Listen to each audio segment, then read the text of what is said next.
Oh, hello. Let's get you ready for the quiz on Friday, shall we? Who's this handsome looking guy over here? He'll kind of give you the details of it. So anyway, my friend Kevin's going to talk to you a little bit about triangles and angles and lines and get you ready for that quiz. So get ready for it. Hope you do well. Enjoy.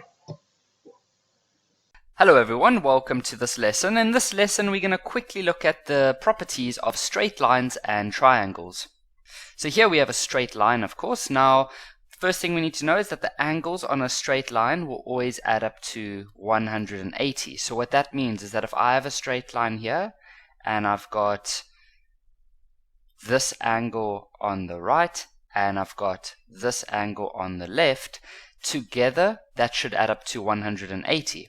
So if this is 120, then this angle inside here would have to be 180 minus 120, which is 60 degrees, because the angles on a straight line always add up to 180. But now students often ask me, Kevin, does that mean that all of these must add up to 180? No. What you do is you look over here, those two must add up to 180, those two must add up to 180, and those two must add up to 180. Sorry, that's meant to be a 40. So this angle would be 60 degrees because 120 plus 60 is 180. This angle would be 80 degrees because they add up to 180. And then this whole angle over here would be 140 because they add up to 180. Now here's something else. When we have lines that cross like this, then you should remember that the angles opposite each other will always be the same. And so that also means that these two will be the same. We call that vertically opposite angles. So that means that if this is 30, then the one that's opposite would have to be 30 as well, like that. Now, here we've got a straight line. So that means that these two angles, this one and this one, would have to equal 180 degrees. So that means that this angle inside here would have to be 150 because this one is already 30. So I can fill that in. Then that means that this one would have to be 150 because these two are vertically opposite each other. Now, if I look at this line over here, and I look at these two angles, oh, they add up to 180. Great, that makes sense. If I look at this line over here, and I look at these two, they add up to 180. That makes sense. And then if I look at this line over here, and on this side, they add up to 180 because that's a straight line. So here's a practice question. See if you can work out what x, y, and z would be. Alright, so there's different ways to do this. So for example, I know that y is exactly opposite the 20 degrees, so I can say that that's 20 because of vertically opposite angles. If I then look at this line over here, I know that these two, so the 20 and the x, should add up to 180. That means that x would have to be 160 degrees. Then I know that x and z are vertically opposite, and so they must be the same, and so that's 160. I could have done that in a different way. I could have looked at this line over here, and I could have realized that these two angles must add up to 180, and so that would have to be 160. Let's move on to triangles. The first thing you need to know about a triangle is that all three angles, so this one, and this one, will always add up to 180 degrees. Always. Now you get three different types of triangles. You get one like this. What those lines represent is that all three sides have the same length. So when three lengths are the same, then all three angles have to be the same. So all three of those angles are the same, but we also said that they always have to add up to 180. But if they're the same, then you can say 180 divided by 3, and that is 60. So they will all be 60 degrees. When all three sides are the same, we call that an equilateral triangle. You can see the word equal there, almost. So that's an equilateral. Maybe it's spelled like that. I can't even remember. I'm just going to go with that for now. But yes, equilateral. Then we get this type of triangle where these two lengths are the same. So if two of the sides are the same, then two of the angles are the same. But which two angles? It's the two angles that are opposite those sides. So this side is opposite that angle, and this side is opposite that angle. So that means that this angle and this angle are the same. Now, if this angle is 30, then it means that together this one and this one should be 150, because then all of the angles will be 180. Okay, so if those two are if they both add up to 150, but they are the same, then we can divide by 2 and get 75. So that means that they are each 75. Because then you will get 75 plus 75 plus 30, and that gives you 180. A triangle where two of the sides are the same is called an isosceles triangle. And then lastly, you get triangles where none of the sides are the same. We call that a scalene triangle. So for example, this would be 30, this would be 70. Then we know that all angles of a triangle add up to 180, and so 70 plus 30 is already 100, and so this would have to be 80. But notice, none of the angles are the same because none of the sides are the same. And then they often like to include straight lines with triangles, so I could extend this line a little bit over here. So now we know that these two angles over here, the 80 and this one, should always add up to 180 because that's what straight lines do. And so this angle here would have to equal 100 because it's on a straight line. Here's a little practice test. So we need to find the angle x, y, and z. So if we look over here, that is a straight line. We can see I'm looking at this line over here. And so we know that those two angles must add up to 180. That means that straight away y will have a value of 80. Then these two lines are trying to tell us that those two sides are the same length, but that also means that the two angles opposite those sides are the same length. So if we look at this side over here, well, the angle that is opposite that is this one. So I'm just going to circle that. And then if we look at this length over here, the angle that is opposite that is this one. And so we can say that these two angles are the same, and so that means that x is also going to be 80. Now, these two together already add up to 80 plus 80 is 160. We know that all three angles of a triangle should add up to 180, and so that means z is 20 degrees. Oh, here's what we should probably be looking at next. So let's move on to the next part. Let's learn about external angles. So we know about internal and external angles. That'll be on the quiz also. So pay attention. Wake up, everybody. Here goes. In this lesson, we're going to talk about the exterior angle theorem. That is, the exterior angle of a triangle is the sum of the two remote interior angles. So let's use an example to illustrate this. So here's a triangle. Let's do that again. And let's say this angle is 40 and this angle is 60. What is the value of this angle?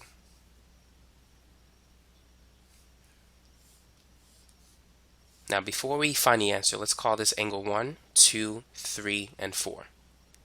Angle 4 is outside of the triangle, so it's the exterior angle. Exterior means it's on the outside. Angles 1, 2, and 3 are the interior angles because they're inside of the triangle. However, 1 and 2 are known as the remote interior angles.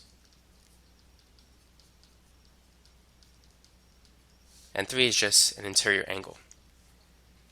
So the exterior angle, number 4, is the sum of the remote interior angles. That's the sum of angle 1 and 2. So in this case, we could say that y, the exterior angle, is the sum of these two remote interior angles, 40 plus 60. And so y is 100 degrees. Now we know that the three angles in a triangle must add up to 180. So if we call this x, we could say that x plus 40 plus 60 has to add up to 180. 40 plus 60 is 100. And 180 minus 100 is 80. So x is 80. Now notice that these two, they form a linear pair. So x plus y adds up to 180. 80 plus 100 is 180. Anytime you have a linear pair, it always adds up to 180 degrees. So let's work on some other example problems.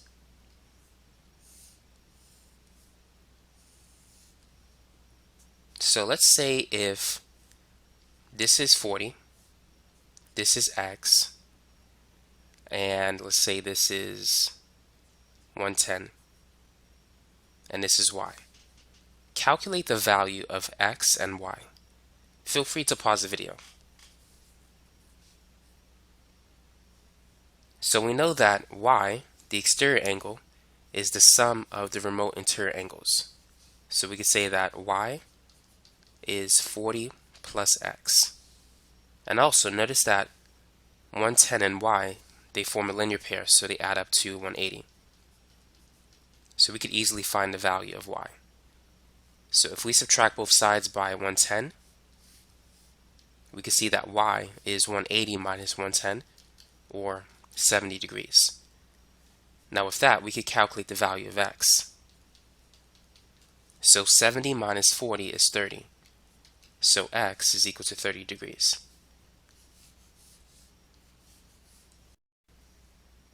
Let's try another example. So let's say this is 10x plus 40. And let's say that here we have 6x plus 8. And this is 9x minus 3. Now let's call this angle 1, angle 2, angle 3, and angle 4. So what I want you to do in this problem is that I want you to first calculate the value of x and then use that to find the value of each angle. So go ahead and pause the video and try this problem. Now according to the exterior angle theorem, the exterior angle is the sum of the remote interior angles. So the exterior angle 10x plus 40 is the sum of 9x minus 3 and 6x plus 8. So now let's solve. First, let's combine like terms on the right side. So 9x plus 6x, that's 15x. And then negative 3 plus 8, that's positive 5. And on the left we have 10x plus 40. Now let's subtract both sides by 10x. And at the same time, let's subtract both sides by 5. So we can cancel these. 40 minus 5 is 35. And 15x minus 10x is 5x. So now let's divide both sides by 5. 35 divided by 5 is 7. And so that is the x value to this problem. So now that we have the value of x, we can calculate the value of each angle. So angle 1 is 6x plus 8. So let's replace x with 7 and let's calculate the value. 6 times 7 is 42 and 42 plus 8 is 50 degrees. So that's the value of angle 1. Now let's move on to angle 2. So that's 9x minus 3. So 9 times 7 minus 3. 9 times 7 is 63. 63 minus 3 is 60. Now angle 3. Notice that angle 1 plus angle 2 plus angle 3 has to add up to 180. Those are the three angles of the triangle. So angle 3 is going to be 180 minus the other two angles, minus angle 1 and minus angle 2. So that's 180 minus 50 minus 60. So 180 minus 50 is 130. And 130 minus 60 is 70. So that's the value of angle 3. Now angle 4 is 10x plus 40. So that's 10 times 7 plus 40. And 10 times 7 is 70. 70 plus 40 is 110. And so we can see that angle 4 is the sum of angle 1 and 2. 50 plus 60 is 110. let's work on one more problem. So let's call this angle A, B, let's say this is C and this is D. So angle A, we're going to say it's 8x plus 10. And B, let's say it's x squared plus 5.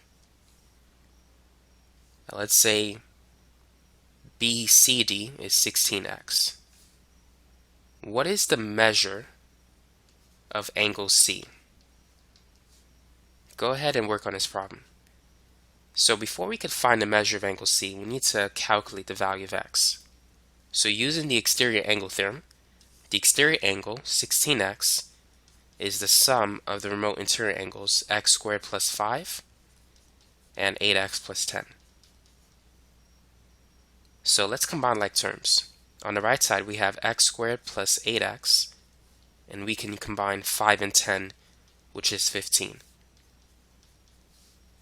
Now, all we need to do at this point is subtract both sides by 16, or 16x rather, and we could have a quadratic equation in standard form. So 8x minus 16x is negative 8x. So how can we solve this quadratic equation? In order to solve it, we need to factor it. What two numbers multiply to the constant term 15 but add to the middle coefficient negative 8? So there's two numbers that we need to worry about, 3 and 5. 3 times 5 is 15, but 3 plus 5 is positive 8, but we can make them both negative because they still multiply to positive 15. So to factor it, it's going to be x minus 3 times x minus 5. Now at this point, you need to set each factor equal to 0. So x minus 3 equals 0, and x minus 5 is equal to 0. So if we add 3 to both sides, one possible answer that we could have is x is equal to 3. And if we add 5 to both sides, the other possible answer is x can equal 5. So I'm just going to write that over here.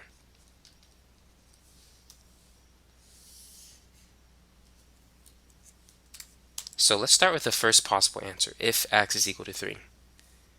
So angle C is going to be 16 times 3, which is 48. And angle B is going to be 3 squared plus 5.